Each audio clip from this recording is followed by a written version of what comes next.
आवाज़ India TV में आपका स्वागत है। इस वक़्त हम कर्नाटक में हैं, बैंगलोर में हैं और बैंगलोर में इस वक़्त बीएसपी के ऑफ़िस में हैं और हमारे बीच बीएसपी की पूरी टीम है। हमारे साथ बीएसपी के राष्ट्रीय महासचिव और कर्नाटक के प्रभारी अशोक सुधार साहब हैं। सर, आपका बहुत-बहुत स्वागत।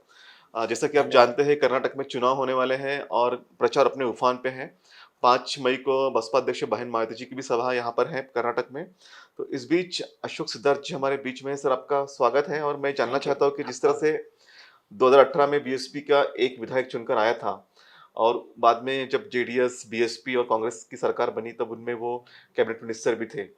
अब 2023 में हम हैं और किस तरह से आपको लगता है कि किस तरह से बीएसपी का माहौल अब 2023 में है और कितने सीट्स बीएसपी कॉन्टेस्ट करने जा रही है? सबसे पहले तो आवाज़ इंडिया के माध्यम से कर्नाटक प्रदेश के समस्त मतदाताओं से विनम्र अपील है कि इस बार भारतीय जनता पार्टी, कांग्रेस या जेडीएस को छोड़ करके बहुजन समाज पार्टी के प्रत्याशियों को जिताने का काम करें, क्योंकि इस देश में एकमात्र बहुजन समाज पार्टी और उसकी राष्ट्रीय अध्यक्ष परम आदरणीय बहन कुमारी मायावती जी एक मात्र ऐसी नेता हैं जो सर्व समाज के हित में काम करने का काम करती हैं। जहाँ तक आपके प्रश्न की बात रही, तो आज जिस तरह से मेरे साथ कर्नाटका की पूरी टीम, जिसमें कर्नाटका स्टेट के सेंट्रल कोऑर्डिनेटर के रूप में हमारे बीच में श्री नितिन सिंह जी हैं, श्री सेंट्रल कोऑर्डिनेटर के रूप में हमारे साथ दिनेश गौतम जी हैं और सेंट्रल के इंचार्ज के रूप में यहाँ पर कर्नाटका इंचार्ज के रूप में और पुराने साथी के रूप में श्री मारसंद्रा मुनियप्पा जी हैं, जनरल सेक्रेटरी हमारे आरएम साहब हैं और पार्टी के वेल विशर भाई जयप्रकाश जी हैं। इन सभी के प्रयास से और बहुजन समाज पार्टी के कार्यकर्ताओं के प्रयास से इस बार हम, पिछली बार तो जेडीएस के अलायंस के साथ चुनाव लड़े थे, लेकिन इस बार आदरणीय बहन जी के दिशा निर्देश पे हम पूरे प्रदेश में अपनी पूरी तैयारी के साथ अपने दम पर चुनाव लड़ रहे हैं, जिसमें हमने 224 सीटों में से 137 सीटों पे कंटेस्ट किया था। कुछ क्रिमिनल बैकग्राउंड और किसी और कारणों से कुछ पे हमारे पर्चे निरस्त हो गए। वर्तमान में हम लोग 131 सीट पे बहुजन समाज पार्टी प्रत्याशिता हुई है, उनकी वो कैंडिडेट हैं। और पूरे प्रदेश में जैसा कि हमारे जोन के इंचार्ज और जिनके जोन के प्रदेश के पदाधिकारियों के माध्यम से जो रिपोर्ट मिल रही है और जहाँ तक मैंने जिन जिलों में जाकर के देखा है, जैसे मैसूर है, चामराजनगर है, मांड्या है, हासन है और ख़ासतौर से बीदर और गुलबर्गा है, इन ज़िलों में और बेंगलोर में भी हम मजबूती के साथ बहुत, बेंगलोर रूरल और बेंगलोर अर्बन दोनों ज़िलों में बहुत मजबूती के साथ बहुजन समाज पार्टी चुनाव लड़ रही है। उनमें ख़ास तौर से हम लोग, एक यहाँ पर रिजर्व सीट है हमारी, क्या नाम, पुलकेशी नगर, जो पिछली बार हमारे अलायंस में सीट जीती थी। हाँ, हाँ, हाँ। वो सीट उस समय जेडीएस के खाते में थी और जेडीएस से वो बाद में कांग्रेस में गए, लेकिन कांग्रेस ने उनको धोखा दिया, जैसा कि कांग्रेस का नेचर रहा है। कांग्रेस ने हमेशा ही बाबा साहब को धोखा दिया।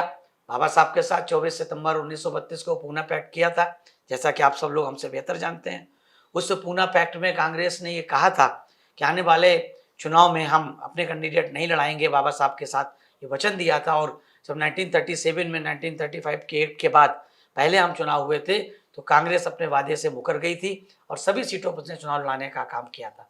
वैसे ही इस प्रत्याशी के साथ भी उन्होंने किया, उनको अपनी पार्टी में शामिल करा करके ये वादा किया था चुनाव हम लड़ाएंगे, लेकिन चूंकि उन्होंने देखा था कि पिछली बार अलायंस की बदौलत, बीएसपी और जेडीएस की बदौलत वो प्रदेश में सबसे ज़्यादा वोट से, खंडा श्रीनिवास जी उनका नाम है, सबसे ज़्यादा वोट से 80,000 वोट से ज़्यादा वोट से वो विजयी हुए थे।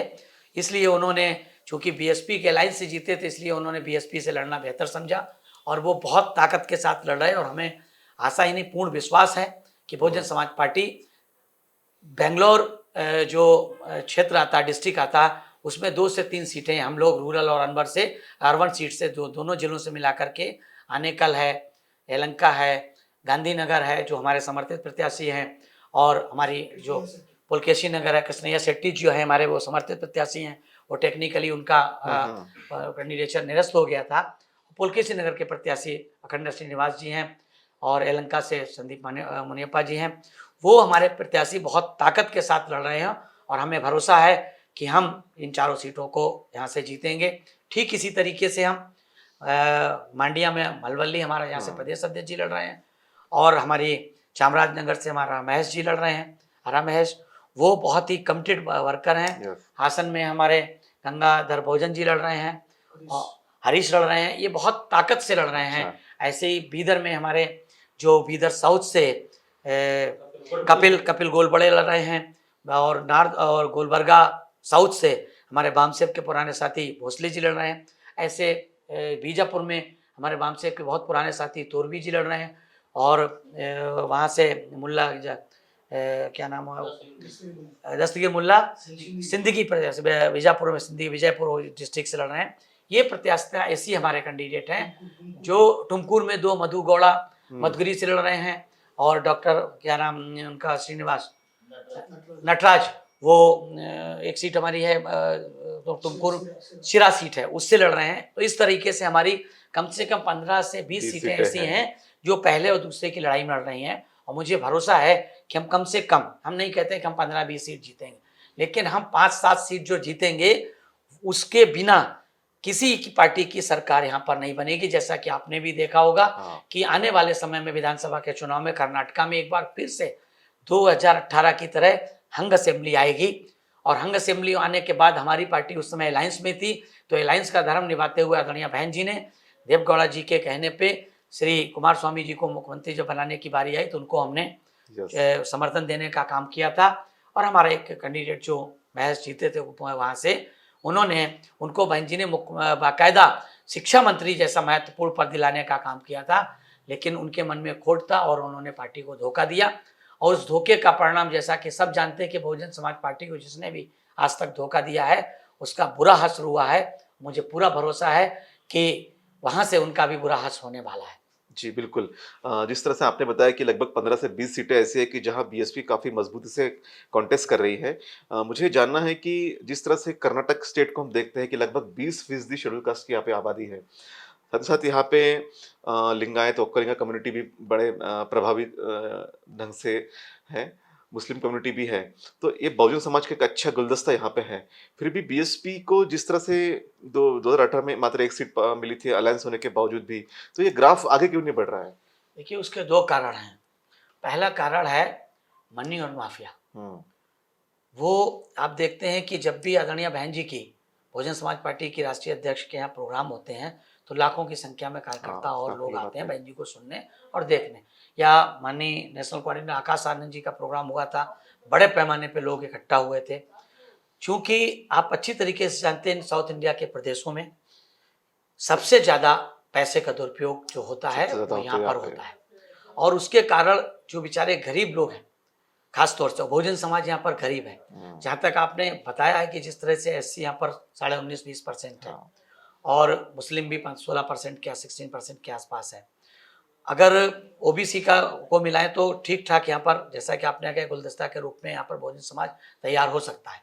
हमारे लोगों ने बहुत ताकत से तैयारी करने का काम भी किया है, और इन पिछले 5 वर्षों में अगर 2 साल कोरोना को छोड़ दें, 3 साल तक मजबूती के साथ मार्शल मुनियप्पा जी की टीम पूरे प्रदेश में इन्होंने काम किया है प्रदेश अध्यक्ष के साथ मिलकर के।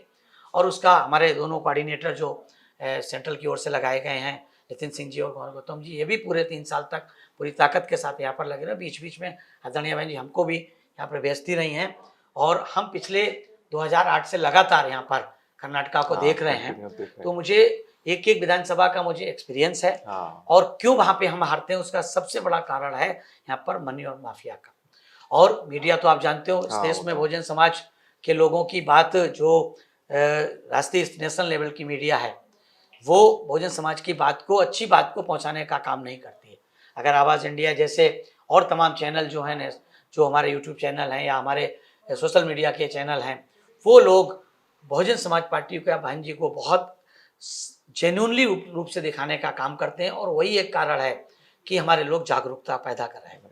और इस वजह से यहाँ पर जो मनी और माफिया का जो खेल होता है वो बड़े पैमाने पर होता है, और ये चुनाव के 3-4 दिन पहले तक होता है। 3-4 दिन पहले तक आप सर्वे करेंगे तो आपको ये लगेगा कि अभी भी आप सर्वे करेंगे तो ये लगेगा कि बहुजन समाज पार्टी एक बड़ी ताकत के रूप में आएगी, बैलेंस ऑफ पावर आएगी, जिसके बिना मिला के कोई भी सरकार नहीं बना पाएगा। लेकिन चुनाव के वक्त आते आते तक ये लोग 3 दिन 2 दिन पहले तक इतना ज़्यादा चूंकि वो पैसा जिस तरह से लोग बांटते हैं, जिस तरह से कैंडिडेट चुनाव से पहले टीवी, साड़ी और हाँ, काफी बड़े ज्वेलरी पैमाने पे यहाँ पे डिस्ट्रीब्यूट होता करते है। तमाम आप हाँ, देखते होंगे वो हैं साउथ में सबसे ज्यादा है ये। कुकरी, मतलब जैसे जो यूज की चीजें ही देते हैं और इनका बांटने का सिस्टम बहुत निराला है। हाँ, इसको बहुत आसानी से नहीं पकड़ा जाता। ये चुनाव से 6 महीने पहले ही अलग अलग जगह पे अपना सारा चीजें डंप कर लेते हैं और वहां से फिर लोकल लेवल पे इसको डिस्ट्रीब्यूट करने का काम करते हैं। हमारे लोगों ने पिछले चुनाव में बहुत शिकायतें की थी कि देखो साहब खुलेआम पैसा बट रहा है, खुलेआम सामान बांट रहे हैं, लेकिन आप जानते हो कि जो ब्यूरोक्रेसी भी है वो भी आप जानते हैं किस तरह से इन जी लोगों के बिल्कुल, साथ यहाँ पे मिलकर काम 40% करती है। कमीशन की बात भी होती है। 40% की देखिए ये सबसे बड़ी बात है। जो भारतीय जनता पार्टी कहा करती थी कि मैं ना खाऊंगा ना खाने दूंगा, हाँ। यहाँ पर खाओ, खाते भी हैं और खाने भी देते हैं। 40% कमीशन की बात स्वयं स्वीकारी गई, पता लोगों को पूरी तरीके से पता है। यहाँ तक कि देश का पहला चीफ मिनिस्टर जो है वो कर्नाटका से था, तो चीफ मिनिस्टर रहते जेल गए थे। अच्छा, हाँ, येडियुरप्पा जी तो चीफ मिनिस्टर की रहते जेल गए थे, वो पहले व्यक्ति थे और उनके बिना बीजेपी चल नहीं सकती यहाँ पर। हाँ, तो वो भी अच्छी तरीके से जानते हैं, इसलिए वो तमाम तरह के ध्रुवीकरण करने की कोशिश कर रहे हैं। करते रहते हैं। लेकिन इस बार बहुजन समाज पार्टी के जो 20% वोट है SC ST का, वो करीब करीब इंटैक्ट है, हमारे साथ पूरी तरीके से लगा है। और उसके साथ साथ मुस्लिम समाज उसने ये देख लिया है कि जिस तरह से उत्तर प्रदेश में मुस्लिम समाज ने बड़े पैमाने पे पिछली बार बड़े पैमाने पे क्या कहे पूरी तरीके से समाजवादी पार्टी को वोट दिया, लेकिन उससे उनका कोई हल निकला नहीं। इसलिए बड़े पैमाने पर इस बार उत्तर प्रदेश के निकाय के चुनाव मुस्लिम समाज BSP के साथ आ रहा है। और बहन जी की कार्यशैली जो पिछले चुनाव में पिछले कार्यकालों में बहन जी ने अपने चारों कार्यकाल में दलित के साथ साथ पिछड़े समाज के साथ साथ मुस्लिम समाज को न सिर्फ हिस्सेदारी दी बल्कि उनके हित में योजनाएं बनाने का काम किया। मैं एक शॉर्ट में आपको एक बताना चाहता हूँ कि 1995 में जब बहुजन समाज पार्टी की राष्ट्रीय आदरणीय बहन जी पहली बार मुख्यमंत्री की शपथ ली थी, तो उन्होंने सबसे पहले इस देश में मुस्लिम समाज के पिछले समाज के भाइयों को बैकवर्ड सर्टिफिकेट देकर उन्हें 27% रिजर्वेशन में हिस्सेदारी देने का काम किया। बहुजन समाज पार्टी पहली ऐसी सरकार है बहन जी के नेतृत्व में जिसने मुस्लिम समाज के बच्चों को, देश में पहली बार किसी सरकार ने मुस्लिम समाज के बच्चों को वजीफा देने का काम किया, मुस्लिम समाज के मदरसों को ग्रांट पे लेने का काम किया। और जैसे जैसे सरकार बहन जी की इंडिपेंडेंटली लास्ट में पूर्ण बहुमत की बनी, तो बड़े पैमाने पर न सिर्फ उनके जान माल और मजहब की सुरक्षा की गारंटी की, बल्कि उनकी बेहतरी के लिए, उनके विकास के लिए बहन जी ने बड़े पैमाने पर नीतियां बनाई। उनके लोगों को प्राइवेट सेक्टर में नौकरियां दी, उनके लोगों को सरकारी कॉन्ट्रैक्ट में हिस्सेदारी दिलाने का काम किया, उनके लोगों को पढ़ने के लिए IAS IPS डॉक्टर इंजीनियर बनाने के लिए बहन जी ने पिछड़े वर्ग के साथ साथ SC और पिछड़े वर्ग के साथ साथ मुस्लिम समाज के बच्चों के लिए भी अलग से कोचिंग की व्यवस्था करने का काम किया। तो क्या यही सब मुद्दे हैं जो चुनाव में आप जा रहे हैं लोगों के बीच? इन्हीं सब मुद्दों को, हमारा मुद्दा तो सिर्फ और सिर्फ एक है, क्योंकि बहुजन समाज पार्टी के ऊपर ये आरोप लगाया जाता है जनरली, खासतौर से जो मनुवादी मीडिया के द्वारा इनका अपना कोई मैनिफेस्टो नहीं है। लेकिन हमारे मानवा पार्टी के संस्थापक और राष्ट्रीय अध्यक्ष मानवर साहब भी कहते थे, आदरणीय बहन जी भी वही बात कहती हैं, बहुजन समाज पार्टी का जो मैनिफेस्टो है वो बाबा साहब के बनाए, जो दुनिया के सबसे बड़े लोकतांत्रिक देश का संविधान है, उस संविधान में लिखा एक एक शब्द को हकीकत में तब्दील करना बहुजन समाज पार्टी का मैनिफेस्टो है।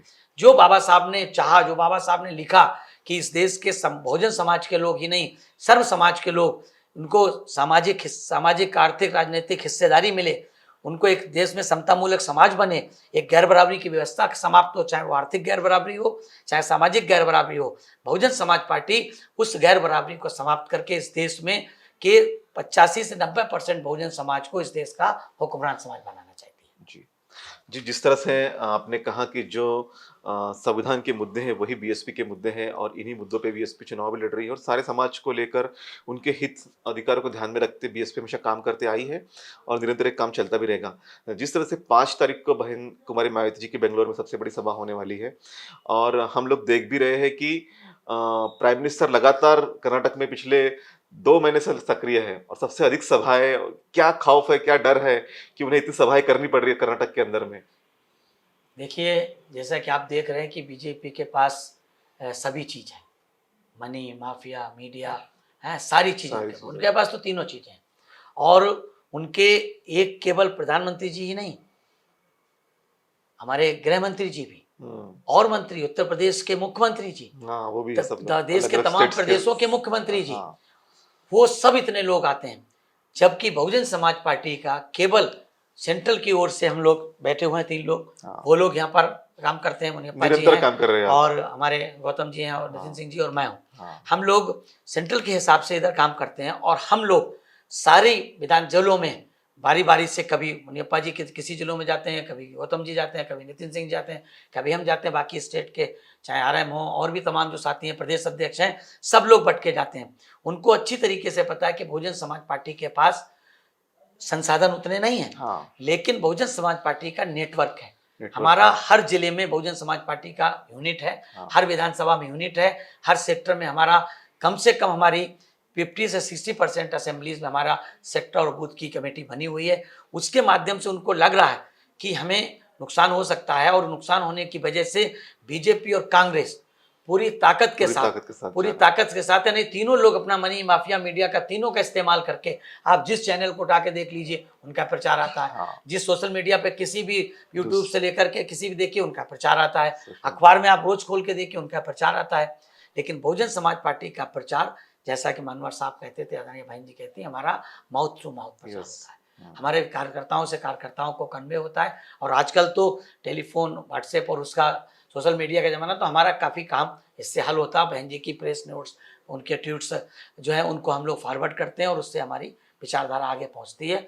और यही कारण है कि वो लोग परेशान हैं। वो जानते हैं कि अगर 5-7 सीटें बीएसपी जीती तो बीएसपी को तोड़ना झुकाना मुश्किल हो जाएगा, क्योंकि वो जानते हैं कि बहुजन समाज पार्टी के जितने भी मैक्सिमम कैंडिडेट हमारे कौन हैं, जो बहुजन समाज पार्टी का हार्डकोर वर्कर है और जी, हार्डकोर वर्कर बहन जी के भरोसे पर रहता है और भरोसे बहन जी को न सिर्फ मानता है बल्कि उनको वाकई जिंदा देवी के रूप में पूजने का काम करता है। इसलिए बहुजन समाज पार्टी इस बार एक बड़ी ताकत के साथ एक बैलेंस ऑफ पावर के रूप में कर्नाटक में आएगी। जी, बिल्कुल बैलेंस ऑफ पावर के रूप में कर्नाटक में आएगी, ऐसा आपने बात कही। एक इम्पोर्टेंट बात आपने कही कि सोशल मीडिया का वक़्त है और सोशल मीडिया को भी बीएसपी यूटिलाइज़ कर रहे हैं। तो ये पहली बार मैंने सुना कि सोशल मीडिया का इस्तेमाल बीएसपी कर रहे हैं। किस तरह से आप कैंपेन कर रहे हैं इस चुनाव के लिए? देखिए, सोशल मीडिया के माध्यम से हमारे जो नेशनल कोऑर्डिनेटर हैं, उनकी एक टीम जो अपना उनने उनकी है, हाँ, क्योंकि वो हाँ। भी लंदन से पढ़े लिखे हैं, सबको पता है और पूरे देश में उन्होंने दौरा किया है। उस दौरे के माध्यम से उनकी जो टीम है, वो रेगुलरली ट्वीट के माध्यम से, कॉन्टैक्ट के माध्यम से वो काम कर रही है। बहन जी की जो टीम है वो ट्वीट से लेकर के प्रेस कॉन्फ्रेंस के माध्यम से जो हम लोगों को इमीडिएटली, आप सोचिए जिस तरह से इनकी प्रेस कॉन्फ्रेंस लाइव होती है, हाँ, इनकी प्रेस कॉन्फ्रेंस तो गोदी मीडिया के माध्यम से लाइव होती है, लेकिन बहुजन समाज पार्टी की प्रेस कॉन्फ्रेंस हो, उनके ट्विटर, वो लाइव एक तरह के लाइव होते हैं हमारे सोशल मीडिया के थ्रू। यस, हाँ। बहन जी जब भी प्रेस कॉन्फ्रेंस करती हैं, तमाम चैनल उधर आते हैं। वो इसलिए नहीं आते कि बहन जी को लाइव दिखाएंगे, वो इसलिए आते हैं कि बहन जी क्या ऐसा बोलें जिसको हम उसको ब्रेकिंग हाइलाइट न्यूज़ करें, बनाएं। हाँ। लेकिन हमारा लाइव करने का काम हमारी सोशल मीडिया की टीम है, वो करती है और उससे, और हमारे कुछ चैनल भी हैं, जैसे आवाज़ इंडिया है और यूट्यूब चैनल हमारे हैं, राइट, वो लोग करते हैं, बहन जी को बाकायदा लाइव करते हैं और दिखाते हैं और बड़े पैमाने पे दिखाते हैं। तो हम उनका शुक्रिया अदा करते हैं, धन्यवाद करते हैं कि वो इस गोदी समेट के जिस समय मीडिया, कल जैसे विश्व आज़ादी दिवस था, हाँ। तो उस पे आप देखिए, तो मैंने तो कल भी ट्वीट भी किया और लोगों को मैंने बताने का काम किया, इस देश में अगर सही मायने में चौथे स्तंभ के रूप में कोई अगर काम कर रहा है तो सोशल मीडिया कर जी, रही है। बिल्कुल तो सही इस है। देश की जो मेन स्ट्रीम की मीडिया है उसमें इक्का दुक्का कोई हो तो, लेकिन वो भी कहीं न कहीं से बाइज़ है। अगर हमको लगता है कि वो सरकार के खिलाफ है, अगर वो सरकार के खिलाफ है तो देश की दूसरी पार्टी जिसको, जो सत्ता में लंबे समय तक रही है, कांग्रेस, उसकी तरफ से उसको वो प्रमोट करती है। हाँ, तो वो दोनों एक दूसरे को प्रमोट करते हैं।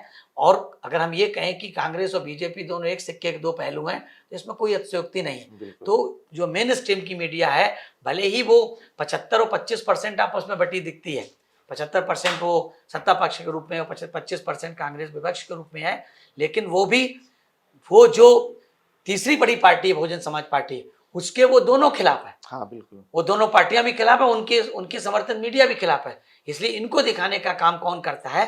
जो सोशल मीडिया है, जो चौथे स्तंभ के रूप में वाकई काम करता है, वही दिखाने का काम। जी, बिल्कुल, सोशल मीडिया का अपना एक इम्पैक्ट भी है और सोशल मीडिया के माध्यम से बहुजन आंदोलन भी बड़े पैमाने पे विस्तारित हो रहा है।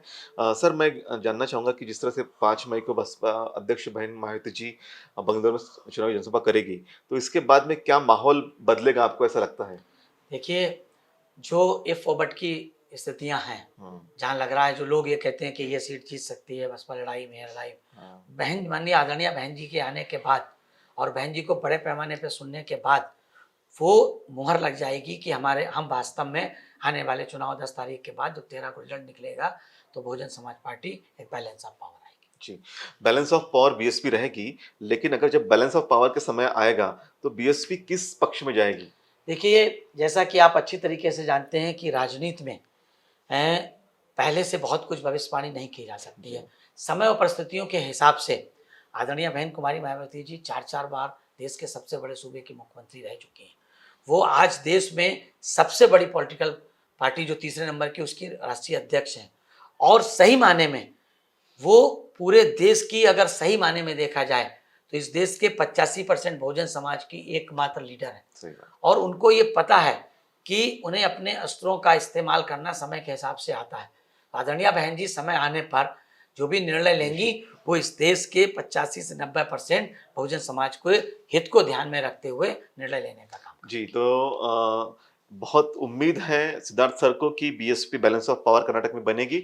अंतिमतः मैं सवाल ये की है कि जो जिस तरह से चुनाव हो रहे हैं और धन बल का काफ़ी प्रयोग भी हो रहा है, मीडिया की बात आपने कही, सोशल मीडिया पे बीएसपी अपना कैंपेन चला रही है और मनुवादी जो ताकतें हैं वो केवल 2 ही पार्टी उसको सामने दिखाती है, कांग्रेस और बीजेपी। इवन जेडीएस को भी अभी कहा जा रहा है कि वो इतना अच्छा परफॉर्म नहीं कर पाएगी। तो ऐसे में जो सामान्य जनता है, जो लोग हैं, उनके लिए आपका क्या संदेश रहेगा? देखिए, मैं बहुत ही महत्वपूर्ण और बहुत ज़्यादा करोड़ों लोगों को देखे जाने वाले चैनल आवाज़ इंडिया के माध्यम से कर्नाटक प्रदेश के लोगों से एक निवेदन करना चाहता हूँ कि आप लोगों ने लंबे समय तक इस देश और प्रदेश में कांग्रेस के शासन को देखा। कांग्रेस ने आपका भला करने का काम नहीं किया। इन्होंने नीतियाँ तो बहुत बनाई लेकिन इस देश के जनता के लिए नीतियाँ नहीं बनाई बल्कि अपने हित के लिए बनाई। और जहाँ तक भ्रष्टाचार की बात है तो इस देश में भ्रष्टाचार की जननी कांग्रेस पार्टी रही है। शुरू से लेकर आखिर तक बड़े बड़े घोटाले हुए, उनको बताएंगे तो बहुत लंबा समय लगेगा। दूसरे नंबर पे इस देश में और खासतौर से आपके प्रदेश कर्नाटक में बड़े पैमाने पर लंबे समय तक काम जो सत्ता में रही है वो भारतीय जनता पार्टी रही है। थोड़े समय तक जेडीएस रही है लेकिन जेडीएस ने भी अपने परिवारवाद को या अपने एक विशेष वर्ग को लेकर खेत पहुंचाने का काम किया है। लेकिन बहुजन समाज पार्टी का आप लोगों ने देखा है कि उत्तर प्रदेश जो देश का सबसे बड़ा सूबा है और कहते हैं कि देश की सत्ता की बागडोर उत्तर प्रदेश से होकर के जाती है, उस प्रदेश में बहुजन समाज पार्टी की राष्ट्रीय अध्यक्ष और इस देश के सबसे बड़े सूबे उत्तर प्रदेश की 4 मुख्यमंत्री आदरणीय बहन जी ने अपने 4 बार के शासन काल में न सिर्फ बहुजन समाज के हित में नीतियां बनाने का काम किया है बल्कि सर्व समाज के हित में बनाने का काम किया है। उन्होंने खास तौर से जो निर्बल वर्ग है, दुर्बल वर्ग है, कमजोर वर्ग है, SC ST और OBC, उनके लिए उन्होंने जो नीतियां बनाने का काम किया है वो इस देश में मील का पत्थर साबित हुई हैं। मील के पत्थर साबित इसलिए हुई हैं कि जिसकी सुध कभी नहीं ली गई, जो OBC जो मोस्ट बैकवर्ड क्लास के लोग हैं, जिसमें नाई आता है, प्रजापति आता है, तेली आता है, तमोली आता है और निषाद मल्लाह आता है या फिर शाक्य कुशवाहा मौर्य आता है, इन समाज के लोगों का पहला MLA पाल समाज जिसे धनगर समाज यहाँ बोलते हैं, इन समाज के पहले MLA और पहले MP और पहले मंत्री बनाने का काम बहुजन समाज पार्टी ने किया है। तो इसलिए बहुजन समाज पार्टी का आपने उत्तर प्रदेश का शासनकाल देखा है। अगर बहुजन समाज पार्टी यहाँ पर एक बड़ी ताकत के रूप में उभरती है तो जो पार्टी भी बहुजन समाज पार्टी अगर आदरणीय बहन जी जिस पार्टी के साथ मिलकर के बहुजन समाज के हित में अगर सरकार बनाएंगी तो निश्चित रूप से जैसे उन्होंने बहन जी ने उत्तर प्रदेश में चाहे जिसके साथ समर्थन से सरकार बनाई हो, चाहे सब समाज के 4.5 महीने की सब पार्टियों ने समर्थन दिया तो मुख्यमंत्री बनी बहन जी, बीजेपी ने समर्थन दिया तो मुख्यमंत्री बनी, लेकिन उन्होंने फैसले हमेशा इस देश के बहुजन समाज के हित में किए।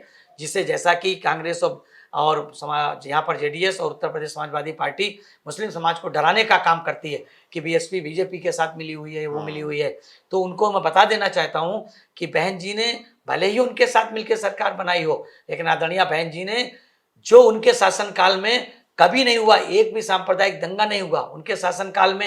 यहाँ तक कि बाबरी मस्जिद और राम मंदिर विवाद का फैसला आया तो भी कोई भी दंगा तो छोड़िए, कर्फ्यू भी उत्तर प्रदेश में नहीं लगा और उनके हित में फैसला हो। जबकि समाजवादी पार्टी हो, जेडीएस की सरकार यहाँ पर हो, कांग्रेस की सरकार हो, बीजेपी की सरकार हो, इन तीनों सरकारों में चाहे उत्तर प्रदेश या देश के किसी प्रदेश में सरकारें बनी हो, बहुजन समाज पार्टी के नेता आदरणीय बहन जी की शासनकाल में बनी सरकारों को अगर छोड़ दें तो किसी भी पार्टी की सरकार में सांप्रदायिक, हर पार्टी की सरकार में सांप्रदायिक दंगे हुए।